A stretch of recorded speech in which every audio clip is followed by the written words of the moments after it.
Louvado seja nosso Senhor Jesus Cristo, para sempre seja louvado.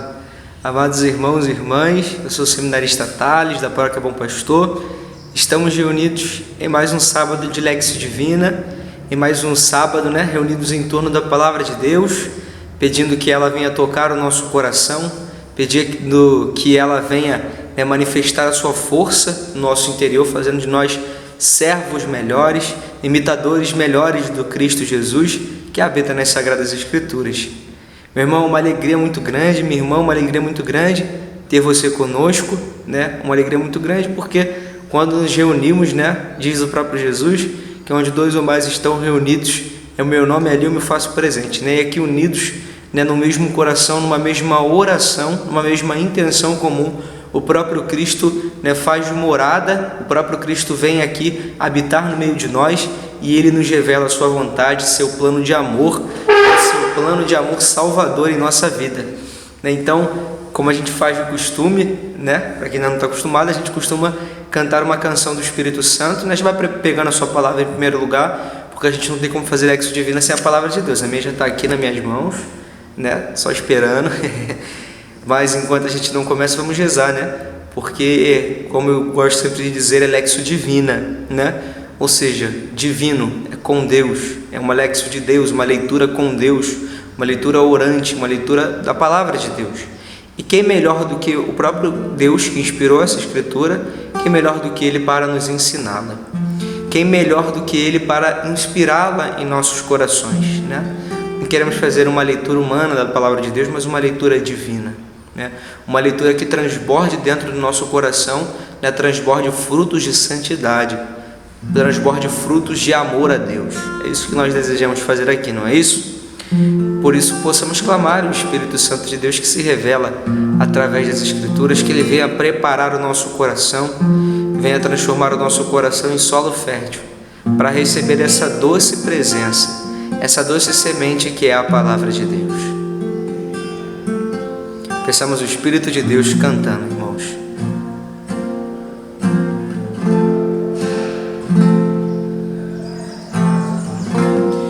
Tu és bem-vindo,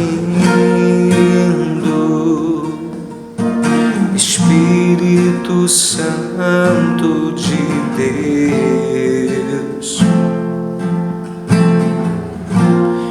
Tu és bem-vindo, Espírito Santo de Deus.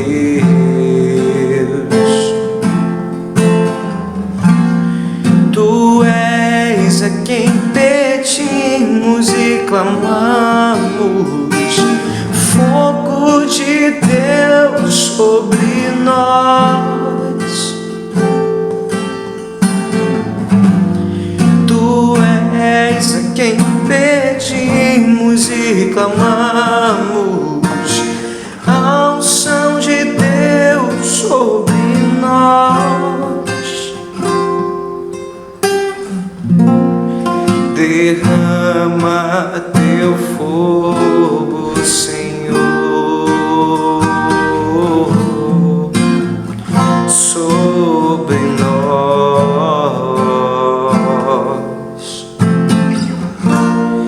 Derrama teu fogo, Senhor, sobre nós. Fogo do céu, o fogo do céu, Espírito Santo de Deus.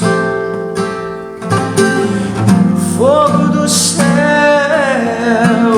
fogo do céu, Espírito Santo de Deus. Eu quero teu fogo, Senhor, Senhor. Eu quero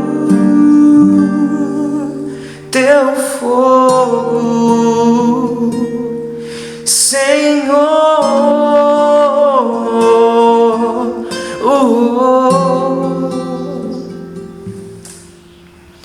Vinde, Espírito Santo, enchei os corações dos vossos fiéis e acendei neles o fogo do vosso amor. Enviai o vosso Espírito e tudo será criado e renovareis a face da terra. Oremos.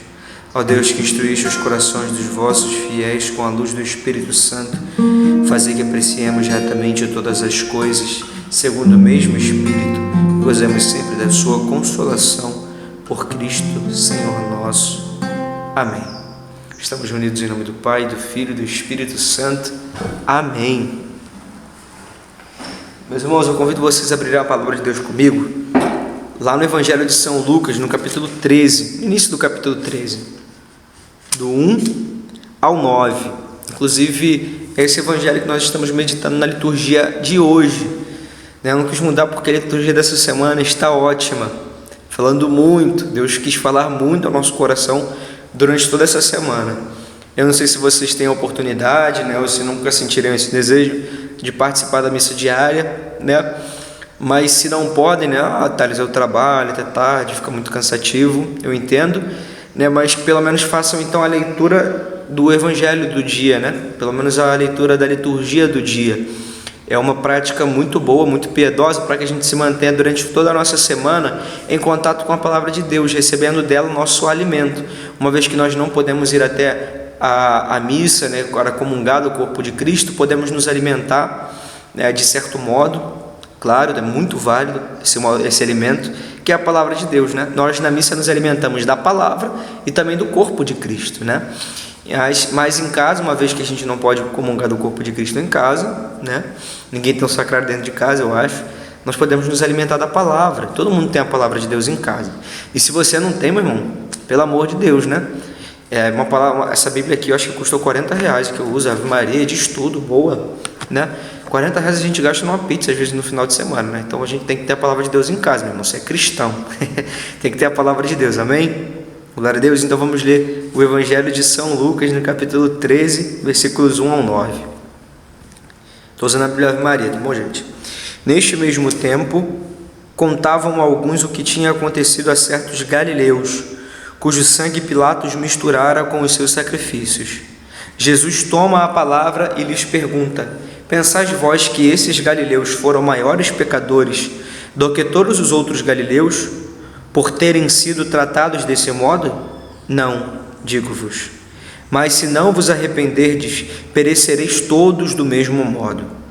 Ou cuidais que aqueles 18 homens sobre os quais caiu a torre de Siloé e os matou, foram mais culpados do que todos os demais habitantes de Jerusalém? Não, digo-vos. Mas se não vos arrependerdes, perecereis todos do mesmo modo. Disse-lhes também esta comparação: um homem havia plantado uma figueira na sua vinha, e indo buscar fruto não o achou. Disse ao viticultor: eis que 3 anos aqui venho procurando fruto nesta figueira e não o acho. Corta-a, para que ainda ocupa inutilmente o terreno. Mas o viticultor respondeu: Senhor, deixa ainda este ano, e eu lhe cavarei em redor e lhe deitarei adubo. Talvez depois disso dê frutos. Caso contrário, mandarás cortá-la. Palavra da salvação, glória a vós, Senhor. Bom, meus irmãos, como eu dizia, a liturgia dessa semana ela tem um conteúdo central e que hoje não é diferente. Nesse dia de sábado não é diferente.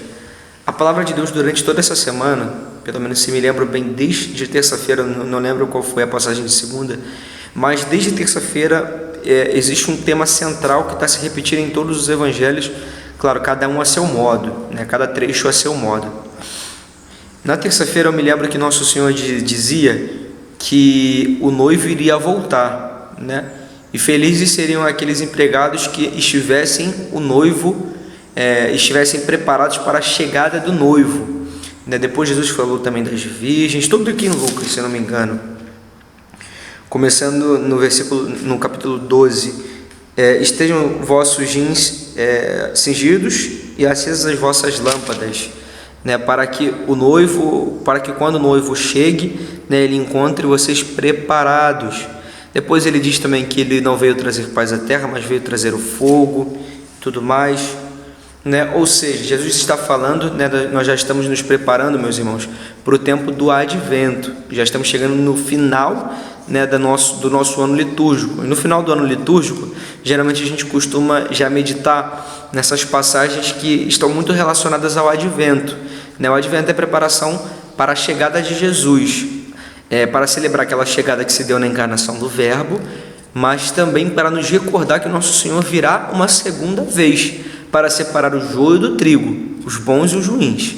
Aos bons será dado o céu, a recompensa eterna, a alegria eterna, o gozo eterno, e aos maus o sofrimento, a perdição, o choro eterno, né? Jesus diz em algumas passagens: naquele dia haverá choro e ranger de dentes, né? Usa palavras muito fortes para falar dessa realidade que nos aguarda no fim da vida, né? E essa passagem que nós acabamos de ler, ela tem muito a ver com tudo isso que eu estou falando. Por quê? Né? Nós vemos alguns fariseus, se não me engano, né, algumas pessoas chegando para Jesus e comentando, né, que alguns homens daquele tempo, galileus, eles tinham sido sacrificados, né, o sangue deles tinha sido misturado com o de sacrifícios, ou seja, aconteceu uma coisa ruim com esses homens. E depois Jesus ainda conta um outro relato, né, de 18 homens que foram atingidos pela torre de Siloé, a torre que caiu sobre aqueles homens. E nosso Senhor ele faz uma reflexão importante acerca desses eventos. Jesus diz assim: pensai vós que esses galileus foram maiores pecadores do que todos os outros galileus, por terem sido tratados deste modo? Não, digo-vos, mas se não vos arrependerdes, perecereis todos do mesmo modo. Né? E o que isso tem a ver, Thales? O que isso quer dizer? Vamos contextualizar. Naquele tempo, que não é muito diferente dos nossos, havia uma mentalidade, né, de se achar que as coisas ruins só aconteciam às pessoas más, e que aquele que tinha muitas posses, aquele que gozava de saúde, que tinha muitos filhos, que tinha muitas terras, que tinha muita herança, essa pessoa, vamos dizer assim, que era muito farta, que tinha uma vida muito farta, ela era considerada abençoada por Deus, por ter muitos bens, né? E aquela pessoa que acontecia coisas ruins na vida dela, que vivia uma vida de sofrimento, era uma pessoa considerada amaldiçoada por Deus. Isso não é uma mentalidade que está afastada de nós, não, irmãos. Até hoje existe, né, a chamada teologia da prosperidade. Quanto mais próximo eu estiver de Deus, mais coisas Deus me dará, né? E o que Jesus está chamando a atenção aqui é que essas coisas não são assim, né? Jesus está dizendo: vocês pensam que por terem acontecido aquelas coisas com esses galileus, né, eles são, foram maiores pecadores do que todos os outros, só por terem sido tratados desse modo? Não, digo-vos, mas se não vos arrependerdes, perecereis todos do mesmo modo. O que Jesus está querendo dizer aqui? Meu irmão, não é porque contigo não está acontecendo desgraça que você está bem, não. Não é porque contigo não aconteceu aquela desgraça que você é menos pecador do que aquela pessoa, né? A chuva cai sobre bons e maus, em outras palavras. Tanto bons quanto maus podem receber coisas ruins durante a vida. As coisas ruins estão aí, as cruzes da vida estão aí e vão cair sobre bons e maus. Mas aqui Jesus está chamando a atenção para uma coisa que é mais importante até do que essas situações ruins que possam acontecer na nossa vida. Mas se não vos arrependerdes, perecereis todos do mesmo modo. E aqui Jesus está falando de um perecer. Perecer é morrer, é apodrecer, né? É ficar ruim. Esse morrer que Jesus está chamando a atenção, morrereis todos do mesmo modo, perecereis todos do mesmo modo, não é simplesmente uma morte natural, mas é uma morte para a vida eterna. Lembra que eu falei agora no início que Jesus irá separar o joio do trigo, bons e maus, né? E aos bons dará a felicidade eterna e aos maus dará a perdição eterna, o castigo eterno? Jesus está chamando a atenção por isso, a isso. Não é porque nessa vida natural, não é porque nessa vida aqui na terra não aconteçam coisas ruins na tua vida que está garantida a tua salvação, não. Não quer dizer, né? O que nos garante a salvação é o quê? O arrependimento do nosso coração. O que nos garante a nossa salvação é o arrependimento seguido de um pedido de perdão a Deus, para que a gente volte ao bom caminho. Não é porque não acontecem coisas ruins, ou porque às vezes é uma tentação nossa achar, nossa, minha vida está tão boa, então eu sou muito abençoado por Deus. Mas as dificuldades, elas vêm, às vezes, aliás, é um erro nosso achar porque as dificuldades não estão vindo naquele momento que a gente está em comunhão com Deus. Pode ser que a gente esteja com uma vida muito boa e que a gente nem se lembre de Deus. E se a gente não se lembrar de Deus, e se nosso coração não estiver unido a Ele, a gente não estiver arrependido de verdade das nossas misérias, das nossas mazelas que todos temos, né, nós vamos morrer como esses homens. Pode ser que não seja uma morte que se dá no hoje, mas iremos morrer. Uma hora, né, nós seremos colocados diante do justo juiz.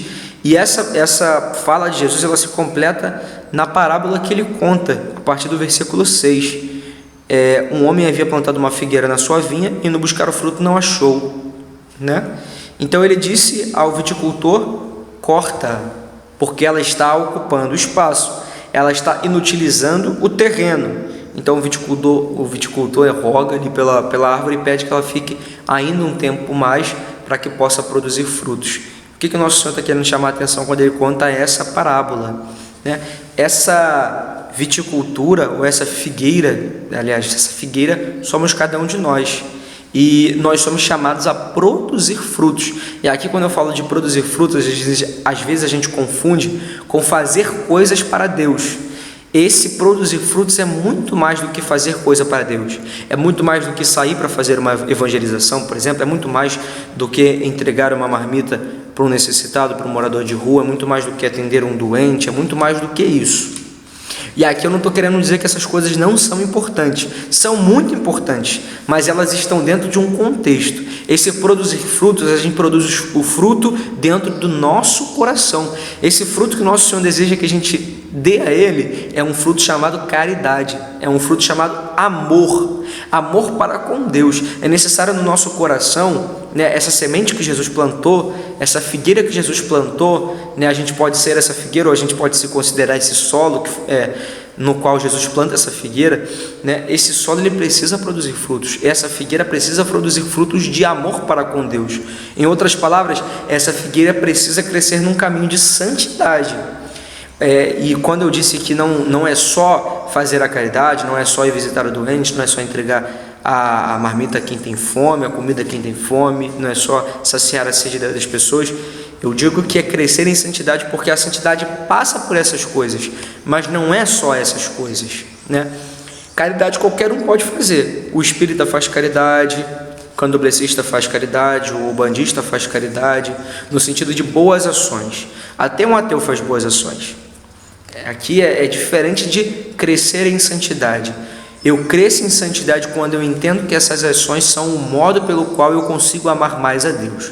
Porque enxergo Deus no meu irmão, enxergo Cristo no meu irmão, e vou ao encontro do Cristo que habita no meu irmão, e amo a Cristo através do amor que dou pelo meu irmão. Não é a caridade pela caridade, mas é a caridade pelo reino, é a caridade por amor a Deus. É esse amor que transborda no encontro com o outro, mas é amor a Deus em primeiro lugar, né?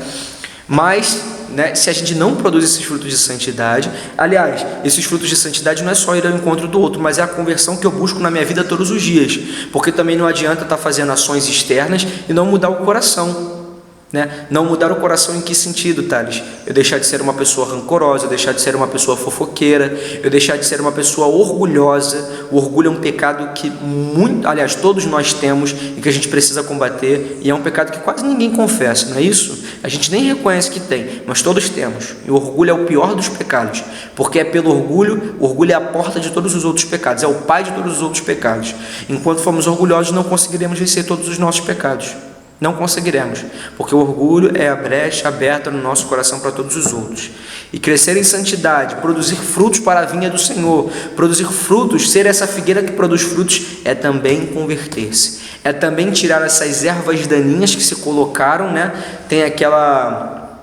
eu não sei qual é o nome, mas eu sei que vem pelo bico do passarinho. O passarinho traz, né, não sei essa semente, eu não sei como é que é, mas esse negócio vai crescendo na árvore e vai roubando a força da árvore, a vitalidade da árvore, vai secando a árvore. Tem um monte de árvore que tem.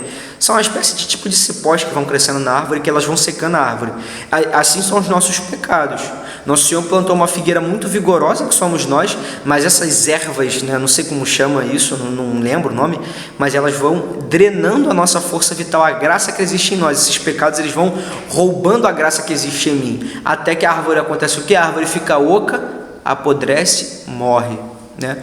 Se a gente não tomar pecado, assim, se a gente não tomar cuidado, aliás, é a palavra, a gente também vai secando, a gente também vai deixando de produzir fruto, porque a primeira coisa que a gente observa quando a gente olha essas árvores, né, que são contaminadas por essas coisas que os passarinhos trazem, é que as folhas vão ficando secas, vão deixando de produzir fruto, até que ela apodrece. Apodrecer é um passo muito depois, mas primeiro vai deixando de produzir fruto, vai deixando de produzir folhagem, vai deixando de cumprir com a sua missão. A árvore não produz nenhum fruto, não dá sombra para o ser humano, não serve de quê? De nada. E assim são os pecados, eles vão nos inutilizando, vão fazendo com que a gente deixe de produzir aquilo que a gente deveria produzir enquanto homens, enquanto filhos de Deus, vão tirando a gente da nossa finalidade. E qual é a nossa finalidade enquanto humanos, enquanto cristãos? Amar a Deus e servi-lo. Servi-lo no encontro do irmão, servi-lo num amor que ultrapassa essas barreiras que o pecado nos impõe, mas é preciso crescer, né? Essa passagem, o título dessa passagem é Convite à Conversão, né? Então nosso Senhor, quando conta essa parábola, quando diz que a gente precisa se arrepender, senão a gente vai perecer, né? Senão essa árvore que somos nós vai morrer, ele está nos convidando a uma conversão de vida. Ei, acorda! Depois de ter dito várias vezes durante essa semana, eu estou voltando, é preciso cingir os jeans, é necessário estar com a lâmpada acesa, eu vou voltar. Agora ele está dizendo, se você não se converter, eu vou voltar e você vai perecer. E aí eu digo de uma outra passagem, vai haver choro e ranger de dente. Quando chegar diante de Jesus, como ele diz lá em Mateus 25, e ele disser, não vos conheço, porque tive fome e não me deste de comer, tive sede e não me deste de beber, estava nu, peregrino, doente ou na prisão e não fostes ao meu encontro, né? Quando Jesus disser diante do Pai, não conheço ele, não adianta chorar. O tempo que a gente tem para conversão é hoje. E essa semana ela vem nos mostrar isso. O tempo que você tem para se converter é hoje, meu irmão. Hoje. Por isso, se tem algo pendente entre você e Deus, se tem algum pecado, principalmente pecado mortal, que te impede de amar a Deus hoje, que está machucando o teu coração, ferindo o teu coração, e você sabe que ofendeu a Deus também, vai buscar o sacerdote. Padre Leandro já voltou a atender aqui em Santa Cruz, aliás, em Santa Cruz, né? Aonde minha paróquia de origem também já voltou a atender, um monte de paróquia já voltou a atender. Então assim, não dá para voltar ainda, Thales. Por que não dá? Meu Deus, se você está indo no mercado, está indo num monte de lugar, por que não pode tirar 20 minutos para se confessar? Pelo amor de Deus, a gente tem que ter amor pela nossa alma, gente. A gente tem que ter amor pela nossa alma. Meu irmão, eu quero te dizer uma coisa que é muito importante. Às vezes a gente vai vivendo essa vida, né, no modo Zeca Pagodinho, deixa a vida me levar, a vida leva eu. Mas eu quero te dizer uma coisa, só tem uma vida. Essa história de reencarnação, se eu não der certo eu vou reencarnar de novo, num novo corpo, não tem isso não. Esse negócio é complicado, a gente não acredita nisso não. Aqui na terra, se não gerar fruto de santidade, é game over, irmão. E depois que der game over, não tem como dar restart, não tem outra vida não. Nosso Senhor nos dá o tempo de hoje. Hoje é o Kairos, o tempo favorável para a nossa conversão. Jesus te dá o hoje. Talvez esse viticultor que pede ao Senhor mais tempo seja o próprio Jesus pedindo ao Pai que use de misericórdia para conosco, que demore um tempo a mais, que nos dê um tempo a mais. Já parou para pensar nisso? Que a cada dia é uma nova oportunidade que Jesus está te dando para que você se converta. Talvez o Pai já tinha até plano de te levar e nosso Senhor interviu por você e diz, Pai, não leve ele agora não, deixa mais um pouquinho, deixa que eu vou adubá-lo com o meu amor, deixa que eu vou dar ainda mais graça para ele, para ver se ele se converte e gere fruto, né? Mas se a gente não gerar fruto, o próprio viticultor, o próprio Jesus, ele diz, caso contrário, mandarás cortá-la. Depois que ela estiver cortada, não poderá mais ser plantada. Depois que a graça for tirada de nós, depois que a graça for tirada do nosso coração, não há o que nos faça fazê-la voltar, né? Para terminar, eu gostaria de dizer só mais uma coisa que tem muito a ver com o que a gente está falando. Jesus, aos evangelhos atrás, se não me engano foi sábado passado, que ele fala que o pecado contra o Espírito Santo não será perdoado. Eu não expliquei na semana passada, mas existem alguns pecados contra o Espírito Santo que são esses pecados sem perdão, coloco entre aspas. E um desses pecados, que são chamados pecados sem perdão, se chama impenitência final. É aquela pessoa que não se converte, que não se arrepende nunca dos seus pecados. E se ela não se arrepende, como é que Deus vai perdoar? Isso é um pecado contra o Espírito Santo, imperdoável. Imperdoável porque não há arrependimento. Deus te perdoa daquilo que você se arrepende. Por isso, se você não se arrepender, meu irmão, não ache você que vai cair na... eu acho que quando eu for morrer, Jesus vai me dar uma graça toda especial, eu vou me converter. Quem te disse isso? Quem te disse que você vai viver durante mais 30 anos, mais 10 anos? Quem te disse que você vai viver daqui a mais uma semana? Ninguém sabe o dia de amanhã. Por isso é necessário estar preparado hoje, se arrependendo hoje. Se possível, buscando a conversão, né? E a confissão, a penitência, sacramento da penitência, hoje. Se não der hoje, Thales, é sábado já, não tem problema. Vai na segunda, vai na quarta, na terça, no dia que o padre puder te atender. Mas vai. Fala, padre, pequei, estou arrependido, necessito do perdão de Deus que se dá pelas tuas mãos. E assim volta para Deus, faz esse gesto de humildade, né? Esse gesto de conversão, para que contigo não aconteça que nem com esses homens, que a torre caiu em cima, mas que no caso ainda vai ser pior, porque não vai ser a torre que vai cair em cima, vão ser nós, né? Vamos ser nós que iremos cair, né? Cair da nossa salvação para um estado de perdição eterna. Eu não quero passar por isso, irmão. Por isso estou lutando para vencer meus pecados todo dia. Não é todo dia que eu consigo não, gente. Graças a Deus, Deus tem misericórdia de mim, porque mesmo não sendo todo dia que eu consigo, ainda assim eu posso contar com o sacerdote para me fazer voltar à vida da graça. Graças a Deus. Eu sou uma pessoa que estou usando de tudo que Nosso Senhor está me dando. Todo adubo que Ele está me dando, todo esse cavalo ao redor para colocar adubo, eu estou usando disso. E espero que um dia eu possa gerar frutos para a igreja. Estou tentando gerar frutos. De vez em quando eu gero um frutinho assim. Claro que ainda posso gerar muito mais. Espero que você também busque gerar frutos para a vinda do Senhor, meu irmão. Porque quanto mais frutos gerarmos, né, mais poderemos também sermos uma árvore que alimenta os nossos irmãos, né, e uma árvore que está cada dia mais preparada, né, para alcançar essa plenitude que se dará no céu. A plenitude que eu quero, eu espero que você queira também. A salvação é eterna, meu irmão. Não tem outro modo, não tem outro jeito. Precisamos nos converter, precisamos levar a sério a nossa salvação, né? Levar a sério, porque às vezes a gente leva a nossa vida de fé como se fosse uma brincadeira. Meu irmão, a vida de fé é muito séria, é algo muito grave, que a gente precisa realmente viver intensamente, né? Mas que vale a pena, acima de tudo vale a pena ser esse canal de graça, vale a pena ser uma árvore que gera frutos para a vinha do Senhor, vale a pena ser uma árvore que gera frutos principalmente de amor, amor por Deus e amor pelos irmãos. Amém, meus irmãos? Acho que foi um pouco dessa reflexão que nós fazemos hoje. Possamos rezar pedindo a Deus a graça da conversão, né? Lembrando que a conversão não é algo que eu realizo por mim mesmo, mas a conversão, um arrependimento do coração, é uma graça que o Espírito Santo concede a nós. Às vezes a gente não consegue se arrepender do pecado. Nossa, Espírito Santo, eu não consigo sentir arrependimento de ter pensado mal de fulano de tal, porque ele mereceu. Eu não consigo me sentir arrependido de ter magoado fulano de tal, porque ele mereceu, né? Então pede ao Espírito Santo a graça de se arrepender de qualquer forma. Pede ao Espírito Santo. Se você não consegue se arrepender dos seus pecados, pede ao Espírito Santo, porque Ele dá essa graça. O arrependimento verdadeiro, a contrição perfeita, ela é uma obra da graça dentro do nosso coração, para que a gente possa voltar a Deus. Por isso possamos pedir essa graça.